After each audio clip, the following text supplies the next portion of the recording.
It's rivalry week in the NBA. And while a lot of people don't think the Orlando Magic have any rivals, yeah, I saw you people on Twitter that complained about my jokes. The Magic do have a big rival and have a big game on Friday against the Miami Heat. We're going to dive into the matchup with Locked On Heat's Wes Goldberg. That's right.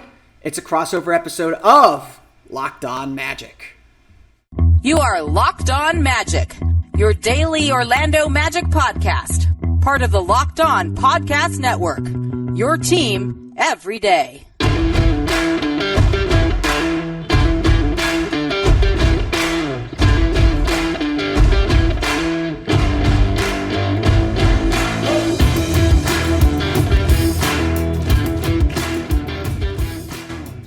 All right, welcome to a crossover episode of Locked On Heat and Locked On Magic, your daily podcast on both the Heat and the Magic. I'm Wes Goldberg here with the host of Locked On Magic, Philip Rossman-Reich, however you might be tuning in, YouTube, Odyssey, the podcast. Thank you for making Locked On Heat and Locked On Magic your first listen every day. Today's episode is brought to you by FanDuel Sportsbook, official sportsbook of Locked On.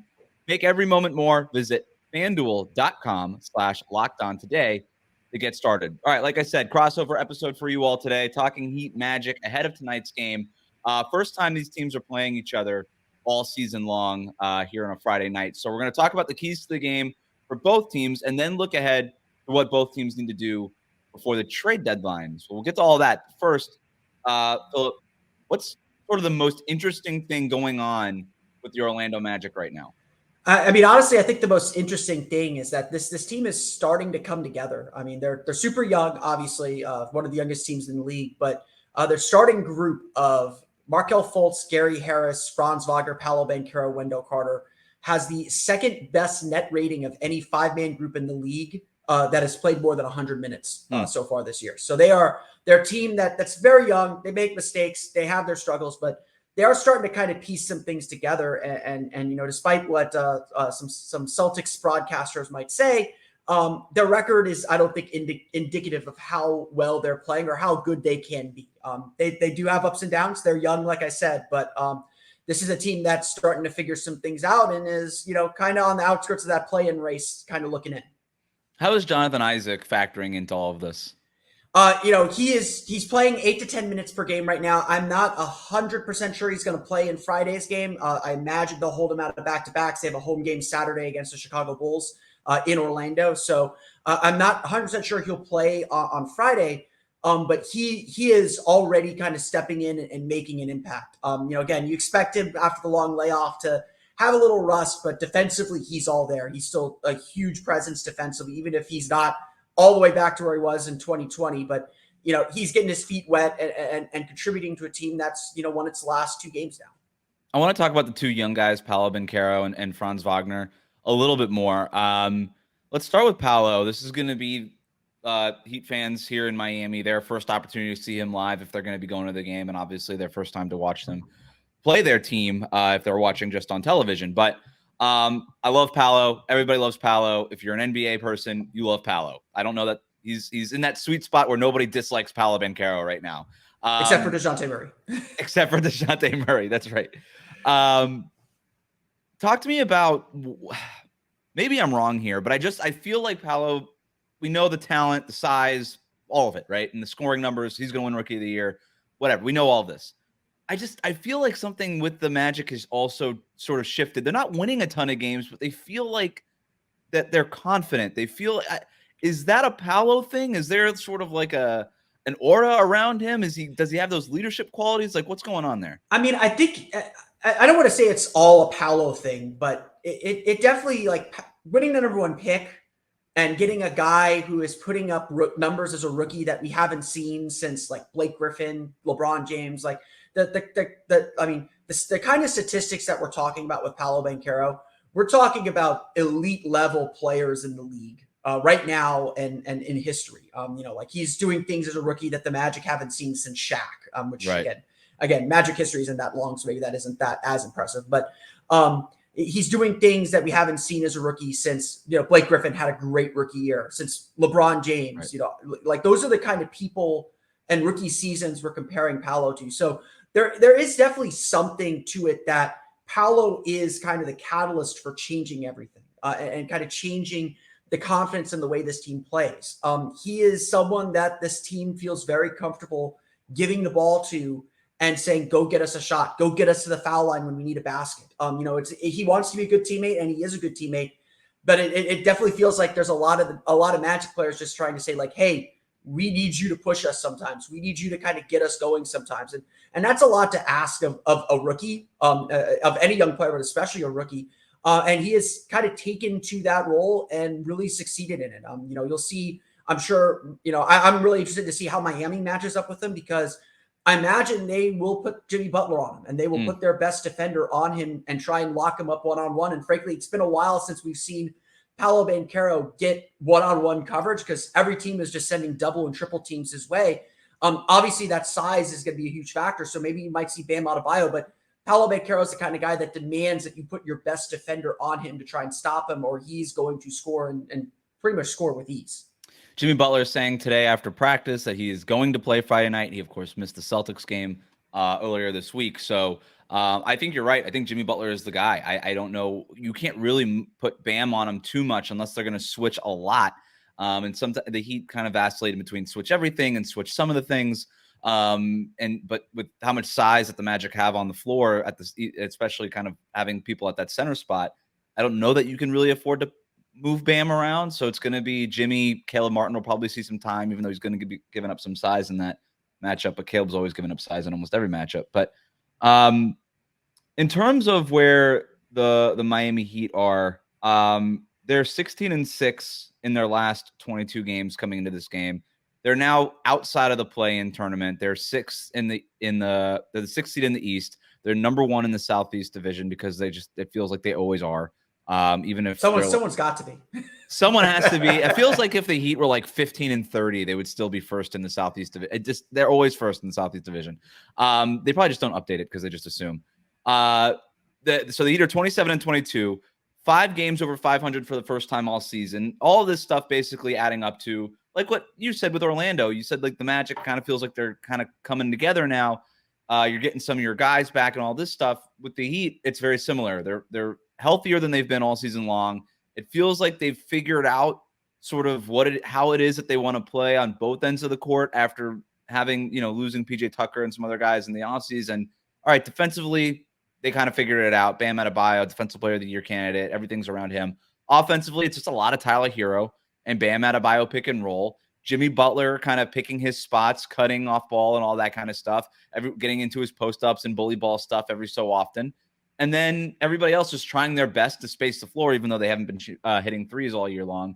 But that's basically where both of these teams are heading into tonight's matchup. Or Friday night's matchup. So I am really interested to see how these two teams sort of collide, because the other part of this too is the Magic always play the Heat really well. And the Heat the Celtics win was a good one. The Celtics were without 4 of their top 6 rotation players. I really felt like the last time that the Heat played a really good team, it was in Dallas, and then before that, it was really in Dallas, I guess, was the last one, and they got killed. The Magic aren't as good as Dallas, but they're playing well, like you said, and they're a formidable foe, and they're one that always plays the Heat tough, like I said. So I think Heat fans are a little nervous, is sort of what I'm getting at for this one. Yeah, I mean, and I mean, I would say, I think Magic fans are, like you said, there's this confidence about this team, look, the Magic are in this kind of sweet spot where there's no external prep, there's no internal pressure to do anything. Like the players are all talking, our goal is to make the playoffs. We want to be in the postseason. By playoffs, I assume they mean the postseason and the play-in tournament and all that. Front office has no expectations for that. A lot of the Magic are 3 games now away from matching last year's win total. I think there are 10 or 11 games ahead of last year's pace. So it already feels like this season's a success. We could see some of the things that this team's going to be when they mature, when they grow up, when they add some depth and some veteran pieces to make them better. And so a lot of this right now feels like the Magic are playing with house money. Like they got Paolo, they got Franz. Those are 2 stars. And this, like we said, this Magic team's starting to come together and expect more of themselves. And so, I think this weekend, really this next 5-game stretch for the Magic is really interesting. They play Miami, Chicago, back-to-back. Chicago's a big one, obviously, because just for the standings implications, you can really pick up a full game on a team that way. Then they go to Philadelphia for 2 games. Then they get Minnesota and Charlotte on a 4-game road trip to end a 4-game road trip. So this is a really interesting stretch to see how this team matures. You say that Orlando's given Miami problems, and I think that's generally true. I would always say Orlando always struggles with Miami and their switching defense. Yes. Because they didn't have a guy who could get into the lane and create for himself. Now they have Markelle Fultz, who's really good at getting into the paint and finding his spots and his pockets to score or to pass. They have Paolo Banchero, who's for rookie has just been a machine getting to the foul line. I think he's under 8 free throw attempts per game now, but he spent most of the season above that mark. And then they have Franz Wagner. So they have a lot of guys who can attack those switches a lot better than they did in previous years. And so I think you're right from earlier that Miami's going to have to switch their defenses up to try and confuse the Magic a little bit, because the switching that bugged Orlando a ton, and I think the blowout wins that the Heat had last year, probably not going to work as successfully this time around. Well, let's talk more about sort of the matchups here, because I think there's a lot of interesting stuff to get to. We're going to talk about that and some of the keys for this game for both teams here. But first, today's episode is brought to you by LinkedIn. As a small business owner or hiring manager, you know that success in 2023 all depends on the team members you surround yourself with. That's why you have to check out LinkedIn Jobs. LinkedIn Jobs can help you hire qualified candidates more efficiently by matching open roles with people who have the skills, values, and experiences to help you achieve your goals. LinkedIn Jobs helps you quickly attract qualified candidates to your open jobs with targeting tools. They go beyond resume data by using insights from your job post, company, and their 875 million member profiles to put your post in front of the most qualified candidates. Identify the most qualified candidates on LinkedIn Jobs and connect with them fast and for free. LinkedIn Jobs makes it easy to screen and rate applicants based on your job qualifications, all on one platform. It's why small businesses rate LinkedIn Jobs #1 in delivering quality hires versus leading competitors. LinkedIn Jobs helps you find the qualified candidates that you want to talk to faster. Post your job for free at linkedin.com/LockedOnNBA. That's linkedin.com/LockedOnNBA to post your job for free. Terms and conditions apply. Thanks again for making Locked On Heat and Locked On Magic your first listen every day. We are always available on YouTube and your favorite podcast app. Let's talk about some of the matchups there. You're mentioning right before we went to break, Markelle Fultz, by the way, Heat fans, he's not the Markelle Fultz. He's a good player. He's a starting level point guard. Great story. Love to see it. Love to see that from Markelle Fultz. He's found a good rhythm and a good groove in Orlando with the right amount of expectations on him. Like you said, sort of feels like house money. Great ecosystem for Markelle Fultz. He has not been playing with house money basically since he was taken #1 overall up until this year. That said, the Heat have sort of shifted their offense quite a bit since I think the last time these two teams played. Last year, everything was very much, all right, it's Kyle Lowry, it's Jimmy Butler. Obviously, you get Bam and Tyler Hero and all those guys in certain doses, but it felt like it started and ended with Jimmy and Lowry last year, where this year, Miami's tilted their offense all the way into this Tyler Hero, Bam Adebayo two-man game. And their pick-and-roll partnership is one of the most efficient in the NBA this year. And it looks like that. Like the eye test also bears that out. Like it is smooth. They have a great chemistry together. You got Bam setting the screen. He'll rescreen when Tyler wants to go the other way. Like all this, there's a good chemistry that they've built up over the last 4 years. And so I think that's going to be the challenge for Orlando. They have enough paint bodies where they could take that away at the rim, but Bam's also he's leading the NBA in paint points, mostly because he's got that little 11-foot, 10-foot little floater that he's hitting at like a 52% mark over the last month or so. It's crazy what he's doing right now from that range. At the same time, Orlando's got a lot of length, and they could kind of crowd that space a little bit. Now, Bam has gotten much better kind of finding those shots against length, but Orlando just has like a lot of length. Like the last time I think that Bam had to really deal with this was Milwaukee. Obviously, they've got Brook Lopez. They were without Giannis in that game. And so I was really curious to see what that was going to look like if it was like Giannis and like on that help side, plus Brook Lopez sort of defending Bam in that painted area. Instead, it was just Brook, and Bam had his way with him. that's not going to, like, I don't know that the Magic have a defender like Brook Lopez, but they just have a lot of long defenders and a lot of sort of arms that they can use to crowd Bam's space. How do you think that's going to play out? Yeah, I mean, I think that's going to be the interesting thing because, I think the Magic are potentially a really strong defensive team. Like we could see all the defensive talent that they have, but the execution of it has been spotty at best. I mean, their last 3 games are a great example of this. They gave up 130 points to Washington on Saturday. They come back, give up only 98 to that Boston offense with Jason Tatum and Jaylen Brown in the game. So maybe fewer excuses there for the Celtics. They seem to be a team that likes excuses. It's rivalry week. We can poke fun at our rivals here. Right. They go from that, and then they give up. And I thought they generally played good defense Wednesday night against Indiana. They gave up 120 points against Indiana. They had to have their second best offensive game of the season to beat the Pacers. Fairly comfortably 126-120. So. This Magic team can be a little bit Jekyll and Hyde defensively. When they're really locked in defensively, they're pretty good, but getting them to be consistently locked in is the challenge. And like I said, I don't know what Jonathan Isaac's status is going to be. I don't know if the injury report's out, but at the time we're recovering this, meant to check before the pod, but didn't get to it. So apologies there. But Isaac's only in for 10 minutes a game.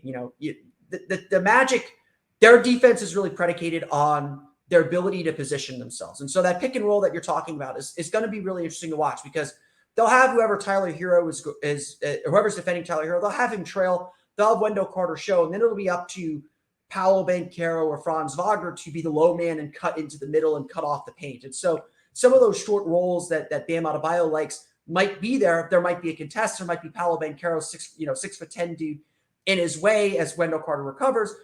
They're willing to give up some 3-point attempts. The Magic, I think, are at least entering the week. They're one of the best 3-point defenses in terms of 3-point field goal percentage, but they give up a ton of looks. They give up, I think, the 3rd or 4th most 3-point attempts in the league. So while the percentage is low, the volume is much higher. And so that might be kind of the trade-off that the Magic are willing to take is like Miami's not as good of a 3-point shooting team maybe as they've been in the past.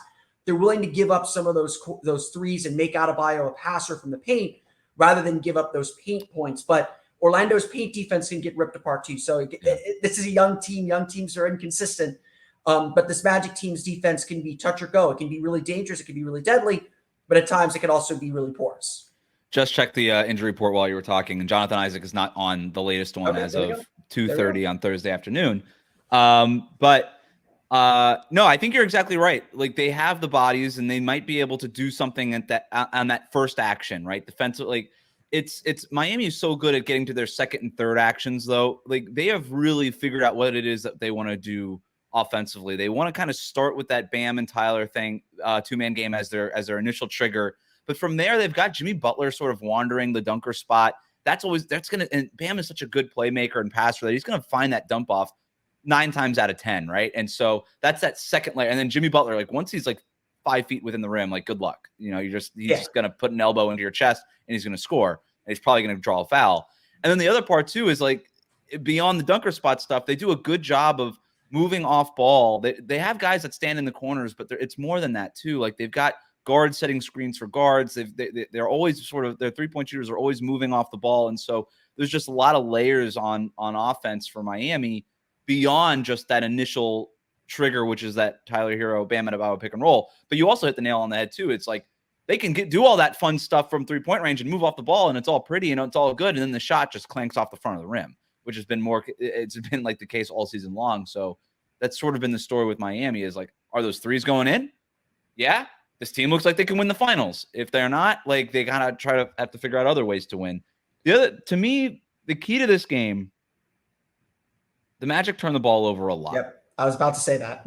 And they give up a lot of points in transition because of that. Miami's biggest issue is their half-court offense. They want to use their defense to power their offense, and the Magic kind of just let you do that.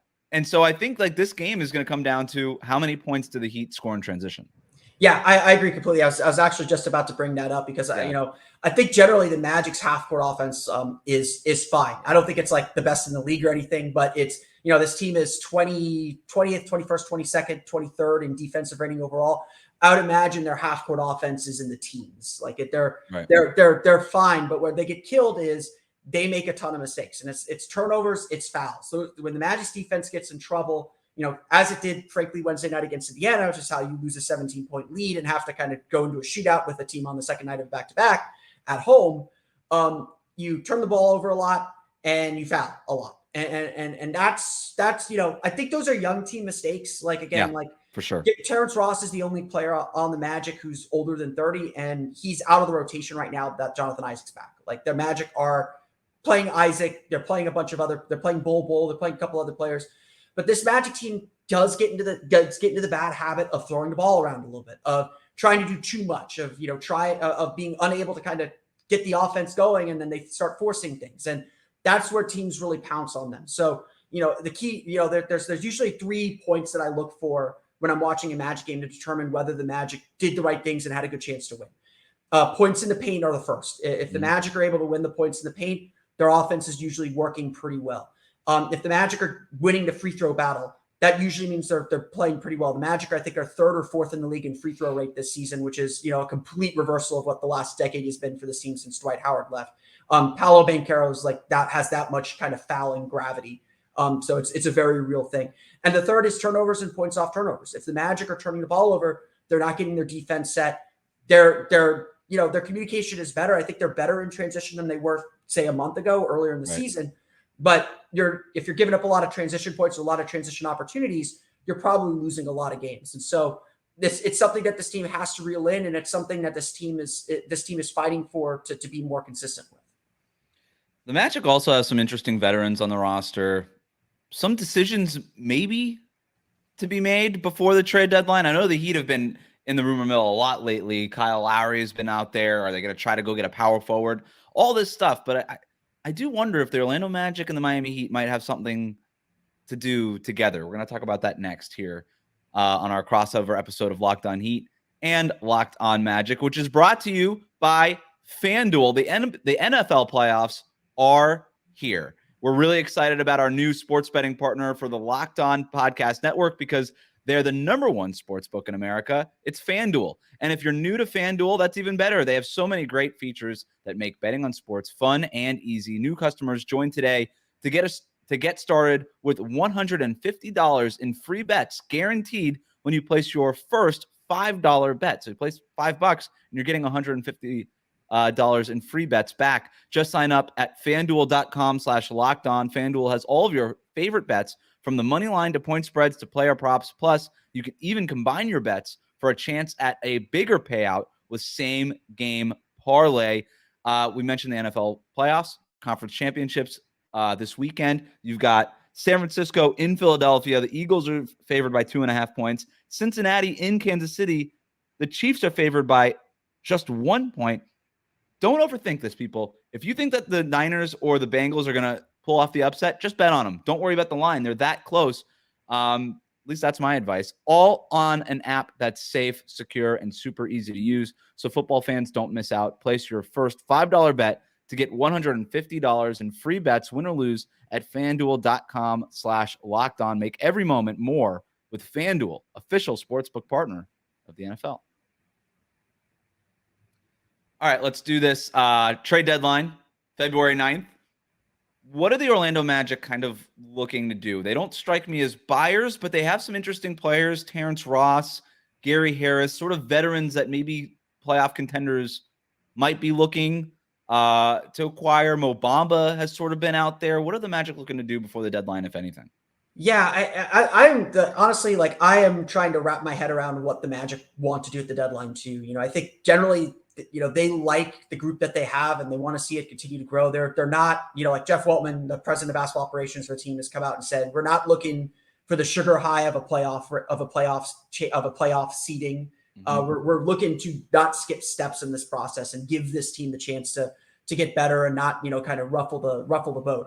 Weltman has certainly not been afraid to make deals. He acquired Markelle Fultz at the trade deadline. He got Bull at last year's trade deadline. Obviously, they did the teardown trades in 2021 that kind of reset this whole thing, that kind of reset this whole franchise. So I'm still struggling to kind of get a sense of what the Magic want to do, because I agree with you. I don't think they're going to be aggressive enough to go be a buyer. They're not trying to save the season. I know I tell my listeners and viewers this all the time.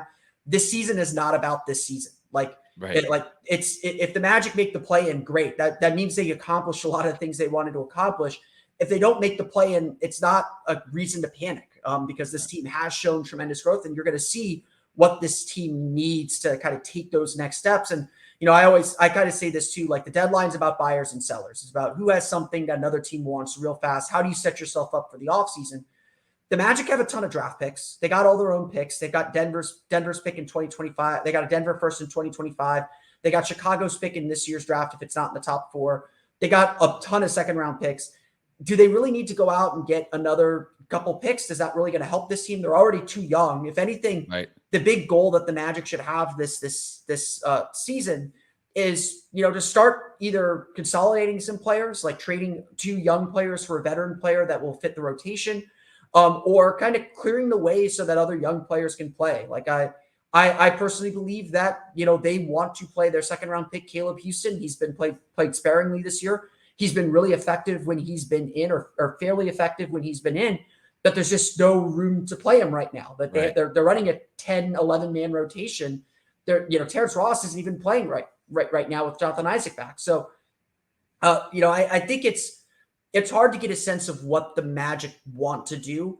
I always say if the right deal comes along, you listen to it, obviously. But, I think the Magic are probably going to be picking around the margins again and do a lot more of their heavy lifting to really prep this team to be a winning playoff caliber team in the offseason. Yeah, you said it. I mean, the trade deadline's for buyers and sellers. You can also say it's for people that are acting urgently. And like you just explained, like the Magic are not acting with urgency, and they shouldn't. Like that. There's no need to panic. There's no need to do anything drastic. Like you've got your 2 dudes, right? You got Franz Wagner, you got Paolo Banchero.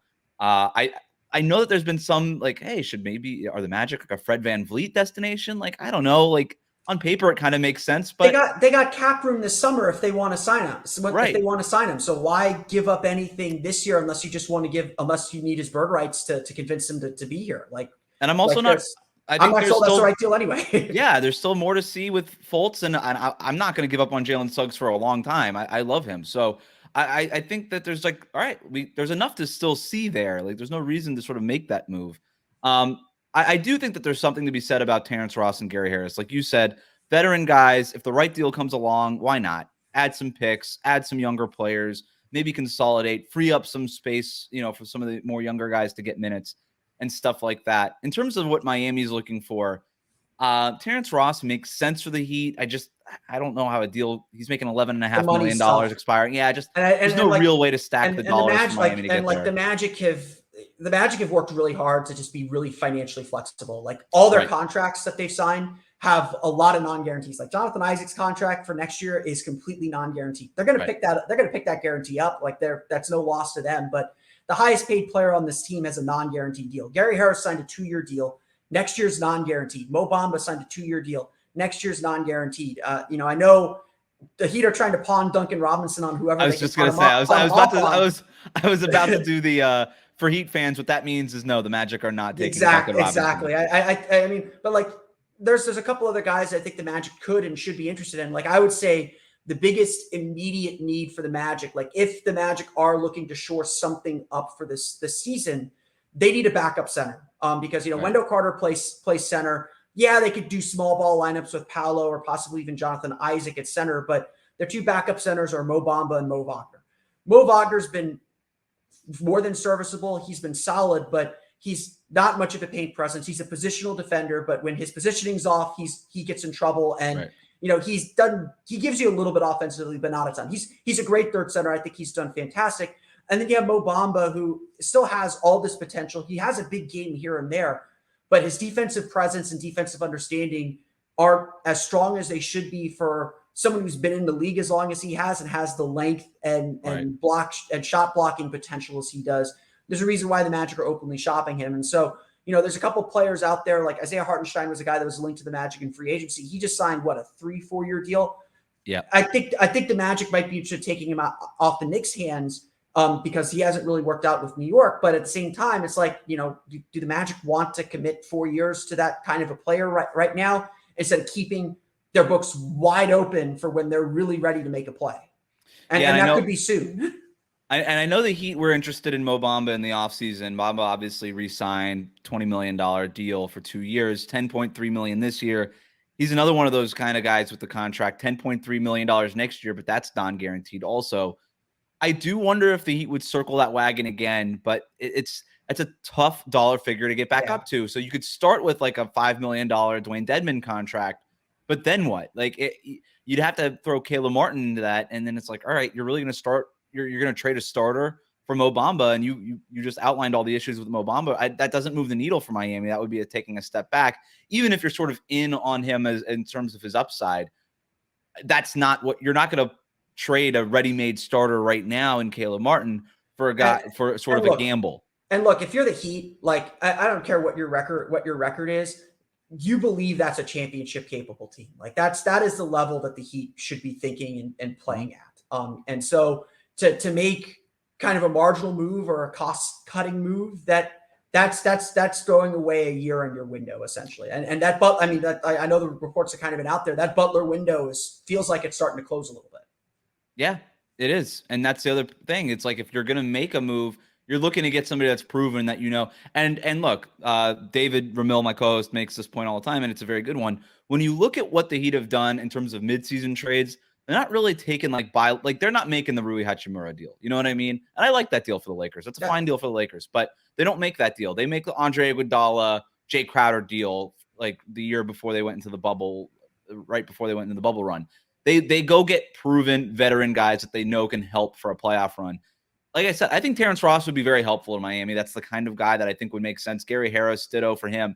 Just the Heat have no way of getting up to that dollar figure. Now, if one of them gets bought out or something like that, now we're maybe having a conversation, but that'd be about it. And I know like Gary Harris is getting a lot of traction. I am increasingly believing that Gary Harris is not on the table, that like he is doing really good things for this young team. Gary Harris and Terrence Ross are the two veterans on the team. There's no way the Magic let both go. And, Ross kind of made it known in the offseason he'd like to play for a contender. He'd like to be playing playoff basketball. He's had a good year. Like he's bounced back this year. He's shown that he can still play at a high level. I think he's been great around these guys. But the Magic have other players they probably want to. It would not surprise me if the Magic don't trade Terrence Ross, and I don't think they'll get very much for him in the market. If the Magic don't trade Terrence Ross, it would not surprise me if he ends up on the mercenary market after the deadline. Should be a fun one. Friday night. I'm really excited. I'll be there at the arena. I'm super excited to see Paolo up close. I love it. And Franz, by the way. I love both. Franz is also fun. It's a fun team. Like literally, like it's the Magic are in that sweet spot where they're good and where they're good. They're no longer bad and fun. They're okay and fun. So right. it's a fun place for the fan base because now I'll get arguments from fans who are like, man, Jamal Mosley is just his rotations are bad. And I'm just like, you do realize we're now arguing about rotations and not about like this the future of this franchise is completely doomed. And it's Who cares? We're in a good spot. We're in a good spot here, guys. Let's slow down. Let's enjoy this moment for a little bit. Thanks again for making us your first listen. Locked On Heat, Locked On Magic every day. Remember to subscribe to new episodes of Locked On Heat and Locked On Magic on your favorite podcast app and on YouTube. Ring the bell to get notified as soon as new episodes go up. Now make your second listen game to game NBA. Every moment, every top performance, every result. Locked On Game to Game covers every game from across the NBA with local analysis that only Locked On can deliver. Follow Game to Game on Locked On NBA. It's available on the Odyssey app, YouTube, and wherever you get your podcast. Philip, this was fun, buddy. This was fun. Let's do it again. Let's do it again in the Eastern Conference Finals.